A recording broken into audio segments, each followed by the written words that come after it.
There was music from my neighbour's house through the summer nights. In his blue gardens, men and girls came and went like moths among the whisperings, and the champagne and the stars. At high tide in the afternoon, I watched his guests diving from the tower of his raft, or taking the sun on the hot sand of his beach, while his two motorboats slit the waters of the Sound, drawing aquaplanes over cataracts of foam.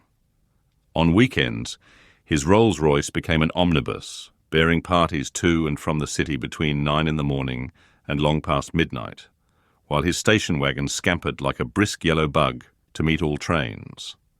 And on Mondays 8 servants, including an extra gardener, toiled all day, with mops and scrubbing brushes and hammers and garden shears, repairing the ravages of the night before. Every Friday, 5 crates of oranges and lemons arrived from a fruiterer in New York. Every Monday, these same oranges and lemons left his back door in a pyramid of pulpless halves. There was a machine in the kitchen which could extract the juice of 200 oranges in half an hour, if a little button was pressed 200 times by a butler's thumb. At least once a fortnight, a corps of caterers came down with several hundred feet of canvas and enough coloured lights to make a Christmas tree of Gatsby's enormous garden.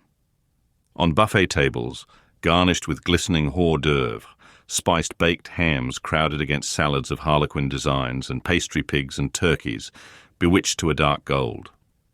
In the main hall, a bar with a real brass rail was set up, and stocked with gins and liquors, and with cordials so long forgotten that most of his female guests were too young to know one from another.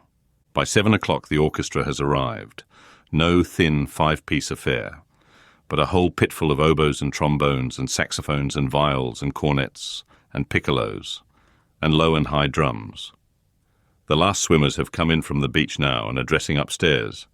The cars from New York are parked 5 deep in the drive, and already the halls and salons and verandas are gaudy with primary colours, and hair bobbed in strange new ways, and shawls beyond the dreams of Castile. The bar is in full swing, and floating rounds of cocktails permeate the garden outside until the air is alive with chatter and laughter and casual innuendo and introductions forgotten on the spot, and enthusiastic meetings between women who never knew each other's names. The lights grow brighter as the earth lurches away from the sun, and now the orchestra is playing yellow cocktail music, and the opera of voices pitches a key higher. Laughter is easier minute by minute, spilled with prodigality, tipped out at a cheerful word. The groups change more swiftly, swell with new arrivals, dissolve and form in the same breath. Already there are wanderers, confident girls who weave here and there among the stouter and more stable, become for a sharp, joyous moment the centre of a group, and then, excited with triumph, glide on through the sea change of faces and voices and colour under the constantly changing light. Suddenly one of these gypsies, in trembling opal, seizes a cocktail out of the air, dumps it down for courage, and moving her hands like Frisco, dances out alone on the canvas platform.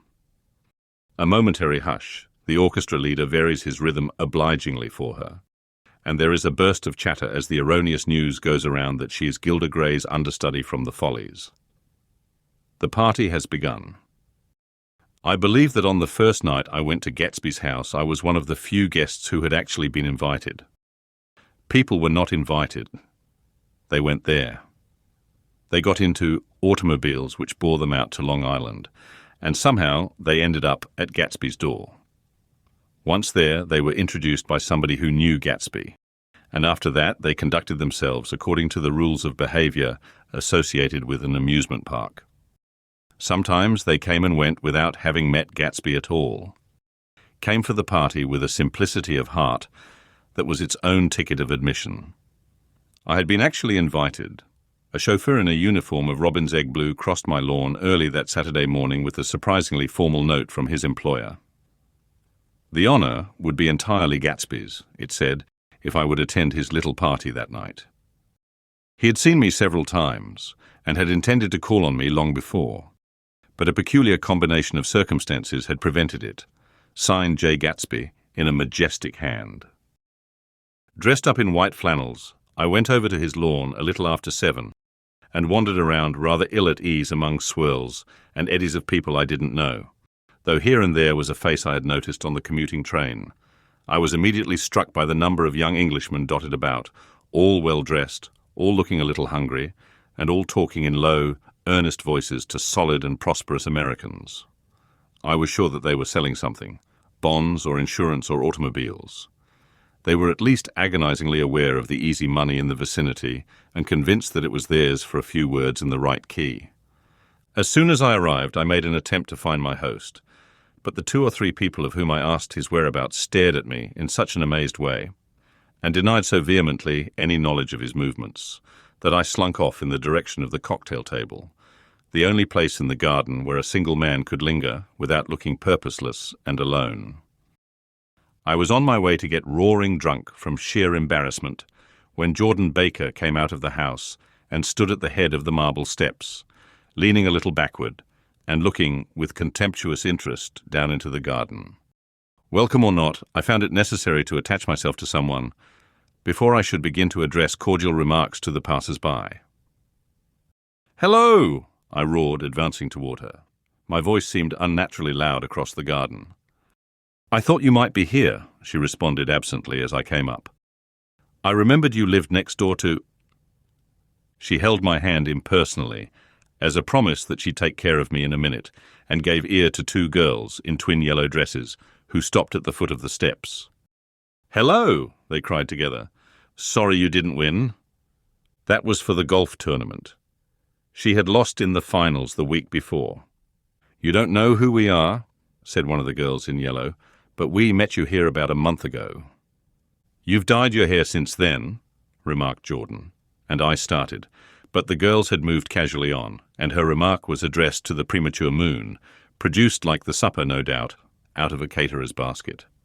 With Jordan's slender golden arm resting in mine, we descended the steps and sauntered about the garden. A tray of cocktails floated at us through the twilight, and we sat down at a table with the 2 girls in yellow and 3 men, each one introduced to us as Mr. Mumble. "Do you come to these parties often?" inquired Jordan of the girl beside her. "The last one was the one I met you at," answered the girl in an alert, confident voice. She turned to her companion. "Wasn't it for you, Lucille?" "It was for Lucille, too." "I like to come," Lucille said. "I never care what I do, so I always have a good time. When I was here last, I tore my gown on a chair, and he asked me my name and address. Inside of a week, I got a package from Quarrier's with a new evening gown in it." "Did you keep it?" asked Jordan. "Sure I did. I was going to wear it tonight, but it was too big in the bust and had to be altered. It was gas blue with lavender beads, $265. "There's something funny about a fellow that'll do a thing like that," said the other girl eagerly. "He doesn't want any trouble with anybody." "Who doesn't?" I inquired. "Gatsby." Somebody told me. The 2 girls and Jordan leaned together confidentially. Somebody told me they thought he killed a man once. A thrill passed over all of us. The 3 Mr. Mumbles bent forward and listened eagerly. "I don't think it's so much that," argued Lucille skeptically. "It's more that he was a German spy during the war." One of the men nodded in confirmation. "I heard that from a man who knew all about him, grew up with him in Germany," he assured us positively. "Oh no," said the first girl. "It couldn't be that because he was in the American Army during the war." As our credulity switched back to her, she leaned forward with enthusiasm. "You look at him sometimes when he thinks nobody's looking at him. I'll bet he killed a man." She narrowed her eyes and shivered. Lucille shivered. We all turned and looked around for Gatsby. It was testimony to the romantic speculation he inspired that there were whispers about him from those who had found little that it was necessary to whisper about in this world. The first supper, there would be another one after midnight, was now being served, and Jordan invited me to join her own party, who were spread around a table on the other side of the garden. There were 3 married couples and Jordan's escort, a persistent undergraduate given to violent innuendo, and obviously under the impression that sooner or later Jordan was going to yield him up her person to a greater or lesser degree. Instead of rambling, this party had preserved a dignified homogeneity, and assumed to itself the function of representing the staid nobility of the countryside, East Egg condescending to West Egg, and carefully on guard against its spectroscopic gaiety. "Let's get out," whispered Jordan, after a somehow wasteful and inappropriate half-hour. This is much too polite for me. We got up, and she explained that we were going to find the host. I had never met him, she said, and it was making me uneasy. The undergraduate nodded in a cynical, melancholy way. The bar, where we glanced first, was crowded, but Gatsby was not there. She couldn't find him from the top of the steps, and he wasn't on the veranda. On a chance we tried an important-looking door and walked into a high Gothic library, panelled with carved English oak, and probably transported complete from some ruin overseas. A stout, middle-aged man with enormous owl-eyed spectacles was sitting somewhat drunk on the edge of a great table, staring with unsteady concentration at the shelves of books. As we entered, he wheeled excitedly around and examined Jordan from head to foot. "What do you think?" he demanded impetuously. "About what?" He waved his hand toward the bookshelves. "About that. As a matter of fact, you needn't bother to ascertain." I ascertained. "They're real." "The books?" He nodded. "Absolutely real. Have pages and everything. I thought they'd be a nice, durable cardboard. Matter of fact, they're absolutely real. Pages and... Here, let me show you." Taking our skepticism for granted, he rushed to the bookcases and returned with Volume 1 of the Stoddard Lectures. "See!" he cried triumphantly. "It's a bona fide piece of printed matter. It fooled me. This fella's a regular Belasco. It's a triumph. What thoroughness. What realism. Knew when to stop, too. Didn't cut the pages. But what do you want? What do you expect?" He snatched the book from me and replaced it hastily on its shelf, muttering that if one brick was removed, the whole library was liable to collapse. "Who brought you?" he demanded. "Or did you just come?" I was brought. Most people were brought. Jordan looked at him alertly, cheerfully, without answering. "I was brought by a woman named Roosevelt," he continued. "Mrs. Claude Roosevelt." "Do you know her?" "I met her somewhere last night. I've been drunk for about a week now, and I thought it might sober me up to sit in the library." "Has it?" "A little bit, I think. I can't tell yet. I've only been here an hour." "Did I tell you about the books? They're real, they're—" "You told us." We shook hands with him gravely and went back outdoors. There was dancing now on the canvas in the garden. Old men pushing young girls backward in eternal graceless circles, superior couples holding each other tortuously, fashionably, and keeping in the corners, and a great number of single girls, dancing individually, or relieving the orchestra for a moment of the burden of the banjo or the traps. By midnight the hilarity had increased. A celebrated tenor had sung in Italian, and a notorious contralto had sung in jazz, and between the numbers people were doing stunts all over the garden, while happy, vacuous bursts of laughter rose toward the summer sky. A pair of stage twins, who turned out to be the girls in yellow, did a baby act in costume, and champagne was served in glasses bigger than finger bowls. The moon had risen higher, and floating in the sound was a triangle of silver scales, trembling a little to the stiff, tinny drip of the banjos on the lawn. I was still with Jordan Baker. We were sitting at a table with a man of about my age and a rowdy little girl who gave way upon the slightest provocation to uncontrollable laughter. I was enjoying myself now. I had taken 2 finger bowls of champagne, and the scene had changed before my eyes into something significant, elemental, and profound. At a lull in the entertainment, the man looked at me and smiled. "Your face is familiar," he said politely. "Weren't you in the 1st Division during the war?" "Why, yes. I was in the 28th Infantry. I was in the 16th until June 1918. I knew I'd seen you somewhere before." We talked for a moment about some wet, grey little villages in France. Evidently, he lived in this vicinity, for he told me that he had just bought a hydroplane and was going to try it out in the morning. "Want to go with me, old sport?" "Just near the shore along the Sound." "What time?" "Any time that suits you best." It was on the tip of my tongue to ask his name when Jordan looked around and smiled. "Having a gay time now?" she inquired.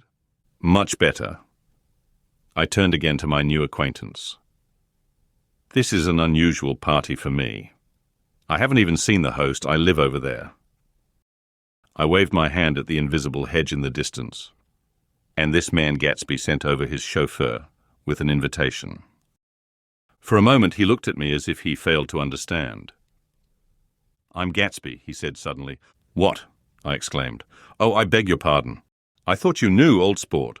I'm afraid I'm not a very good host." He smiled understandingly, much more than understandingly.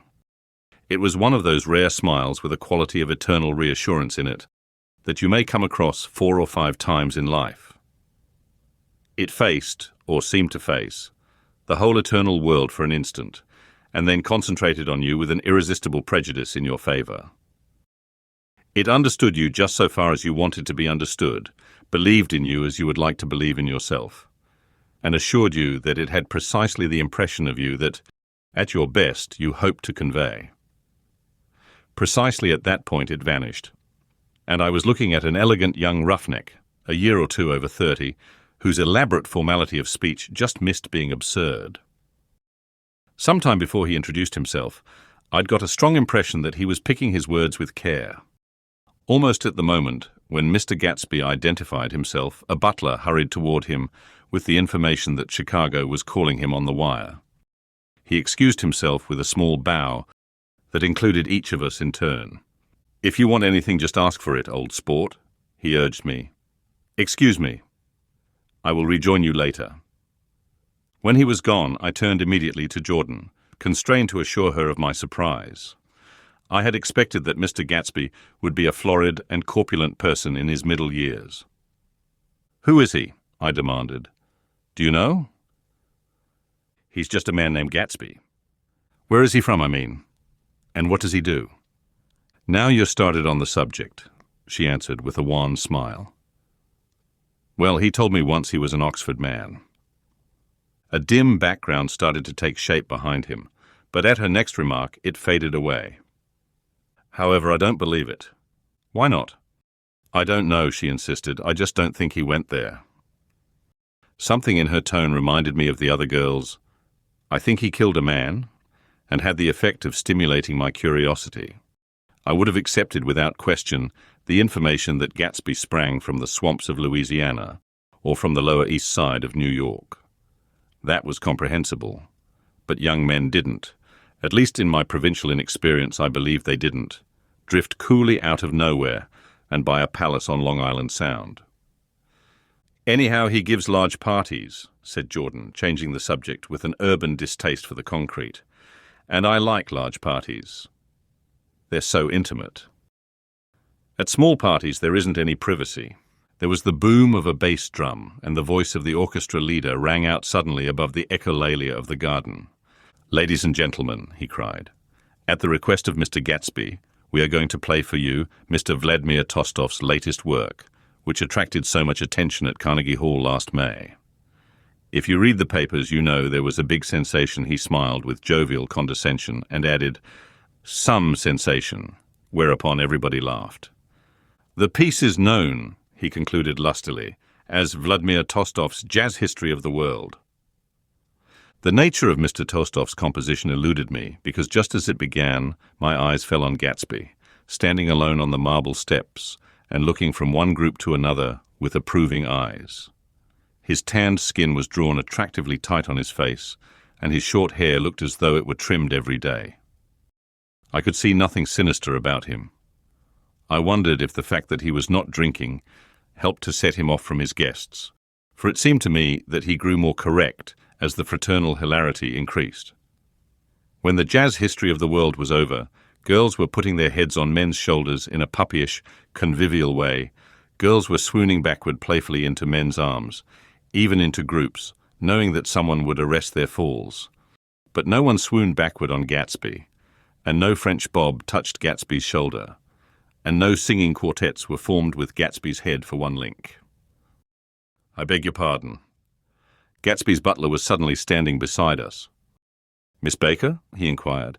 I beg your pardon, but Mr. Gatsby would like to speak to you alone. With me? She exclaimed in surprise. Yes, madame. She got up slowly, raising her eyebrows at me in astonishment, and followed the butler toward the house. I noticed that she wore her evening dress, all her dresses, like sports clothes. There was a jauntiness about her movements, as if she had first learned to walk upon golf courses on clean, crisp mornings. I was alone, and it was almost 2. For some time, confused and intriguing sounds had issued from a long, many-windowed room which overhung the terrace. Eluding Jordan's undergraduate, who was now engaged in an obstetrical conversation with 2 chorus girls, and who implored me to join him, I went inside. The large room was full of people. One of the girls in yellow was playing the piano, and beside her stood a tall, red-haired young lady from a famous chorus, engaged in song. She had drunk a quantity of champagne, and during the course of her song she had decided ineptly that everything was very, very sad. She was not only singing, she was weeping too. Whenever there was a pause in the song, she filled it with gasping, broken sobs, and then took up the lyric again in a quavering soprano. The tears coursed down her cheeks, not freely, however, for when they came into contact with her heavily beaded eyelashes, they assumed an inky color and pursued the rest of their way in slow black rivulets. A humorous suggestion was made that she sing the notes on her face, whereupon she threw up her hands, sank into a chair, and went off into a deep, vinous sleep. She had a fight with a man who says he's her husband, explained a girl at my elbow. I looked around. Most of the remaining women were now having fights with men said to be their husbands. Even Jordan's party, the quartet from East Egg, were rent asunder by dissension. One of the men was talking with curious intensity to a young actress, and his wife, after attempting to laugh at the situation in a dignified and indifferent way, broke down entirely and resorted to flank attacks. At intervals she appeared suddenly at his side like an angry diamond and hissed, "You promised," into his ear. The reluctance to go home was not confined to wayward men. The hall was at present occupied by 2 deplorably sober men and their highly indignant wives. The wives were sympathizing with each other in slightly raised voices. Whenever he sees I'm having a good time, he wants to go home. Never heard anything so selfish in my life. We're always the first ones to leave. So are we. Well, we're almost the last tonight, said one of the men sheepishly. The orchestra left half an hour ago.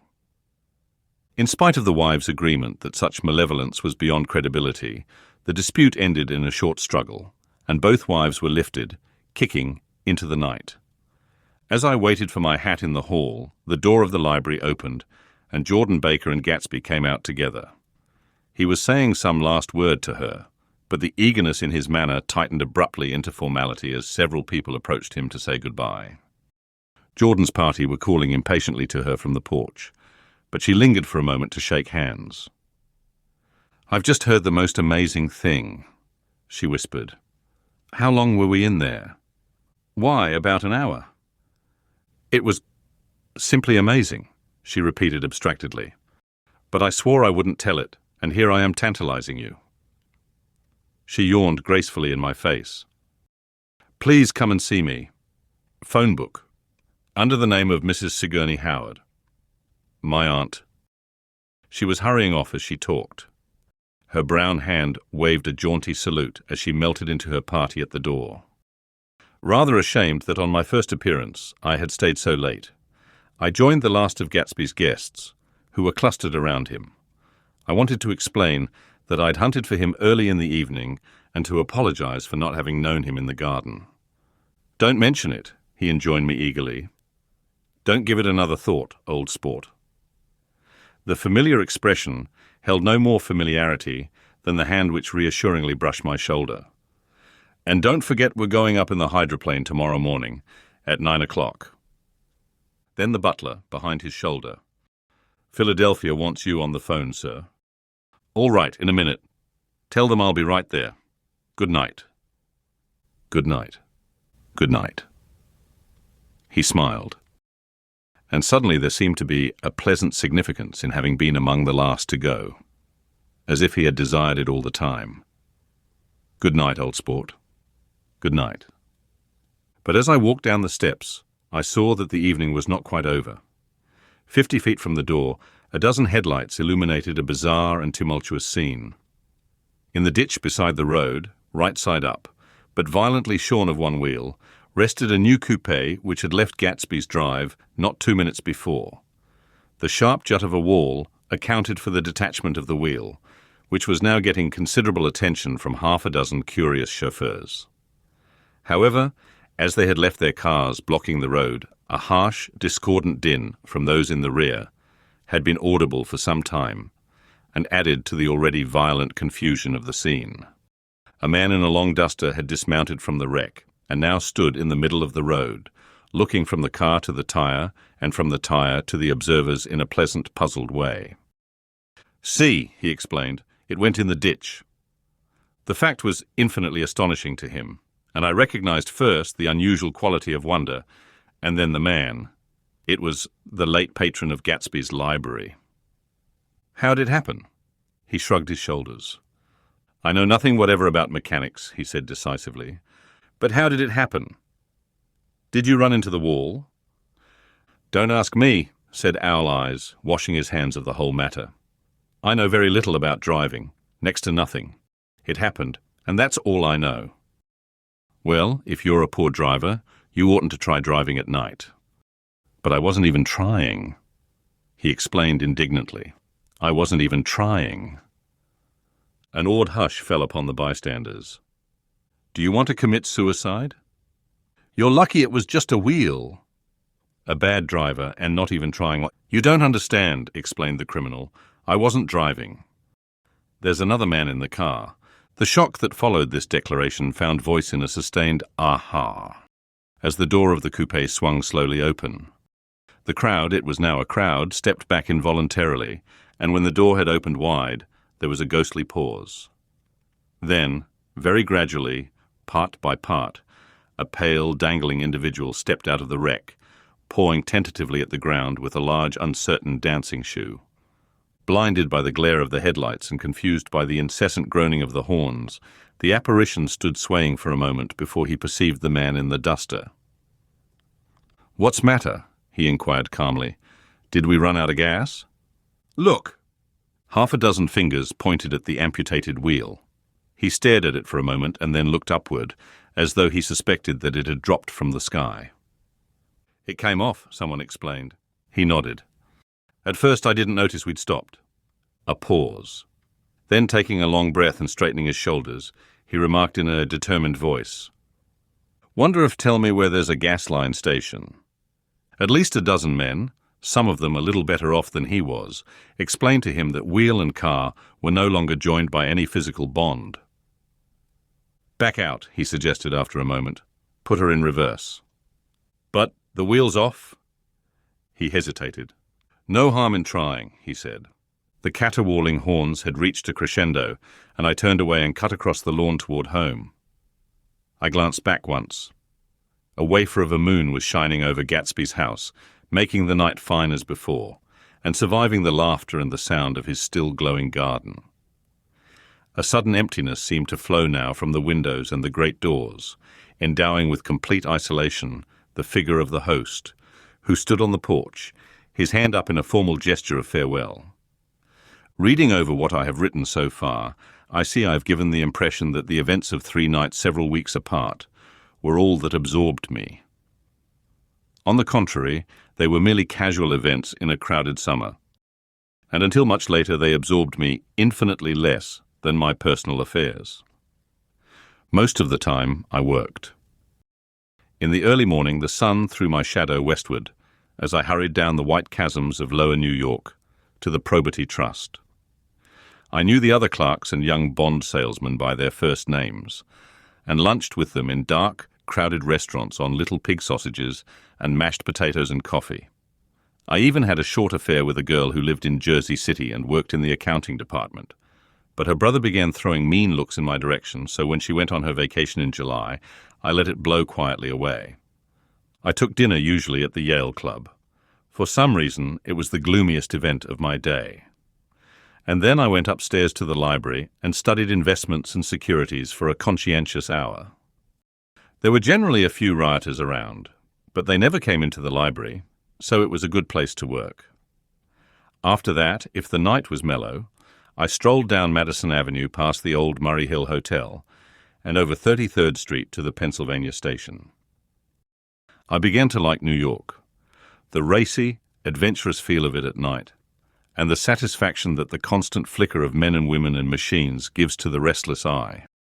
I liked to walk up Fifth Avenue and pick out romantic women from the crowd, and imagine that in a few minutes I was going to enter into their lives, and no one would ever know or disapprove. Sometimes, in my mind, I followed them to their apartments on the corners of hidden streets, and they turned and smiled back at me before they faded through a door into warm darkness. At the enchanted metropolitan twilight, I felt a haunting loneliness sometimes, and felt it in others. Poor young clerks who loitered in front of windows, waiting until it was time for a solitary restaurant dinner. Young clerks in the dusk, wasting the most poignant moments of night and life. Again at 8 o'clock, when the dark lanes of the 40s were lined 5 deep with throbbing taxicabs bound for the theatre district, I felt a sinking in my heart. Forms leaned together in the taxis as they waited, and voices sang, and there was laughter from unheard jokes, and lighted cigarettes made unintelligible circles inside. Imagining that I, too, was hurrying towards gaiety and sharing their intimate excitement, I wished them well. For a while, I lost sight of Jordan Baker, and then in midsummer I found her again. At first I was flattered to go places with her, because she was a golf champion and everyone knew her name. Then it was something more. I wasn't actually in love, but I felt a sort of tender curiosity. The bored, haughty face that she turned to the world concealed something. Most affectations conceal something eventually, even though they don't in the beginning. And one day I found what it was. When we were on a house party together up in Warwick, she left a borrowed car out in the rain with the top down, and then lied about it. And suddenly, I remembered the story about her that had eluded me that night at Daisy's. At her first big golf tournament, there was a row that nearly reached the newspapers. A suggestion that she had moved her ball from a bad lie in the semi-final round. The thing approached the proportions of a scandal, then died away. A caddy retracted his statement, and the only other witness admitted that he might have been mistaken. The incident and the name had remained together in my mind. Jordan Baker instinctively avoided clever, shrewd men, and now I saw that this was because she felt safer on a plane where any divergence from a code would be thought impossible. She was incurably dishonest. She wasn't able to endure being at a disadvantage, and, given this unwillingness, I suppose she had begun dealing in subterfuges when she was very young, in order to keep that cool, insolent smile turned to the world, and yet satisfy the demands of her hard, jaunty body. It made no difference to me. Dishonesty in a woman is a thing you never blame deeply. I was casually sorry, and then I forgot. It was on that same house party that we had a curious conversation about driving a car.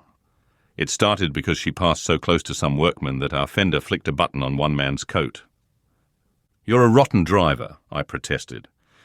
"Either you ought to be more careful or you oughtn't to drive at all." "I am careful." "No, you're not." "Well, other people are," she said lightly. "What's that got to do with it?" "They'll keep out of my way," she insisted. "It takes 2 to make an accident."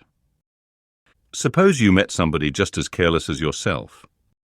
"I hope I never will," she answered. "I hate careless people. That's why I like you." Her grey, sun-strained eyes stared straight ahead, but she had deliberately shifted our relations, and for a moment I thought I loved her. But I am slow-thinking and full of interior rules that act as brakes on my desires, and I knew that first I had to get myself definitely out of that tangle back home. I'd been writing letters once a week and signing them. Love, Nick, and all I could think of was how, when that certain girl played tennis, a faint moustache of perspiration appeared on her upper lip. Nevertheless, there was a vague understanding that had to be tactfully broken off before I was free. Everyone suspects himself of at least one of the cardinal virtues, and this is mine. I'm one of the few honest people that I have ever known.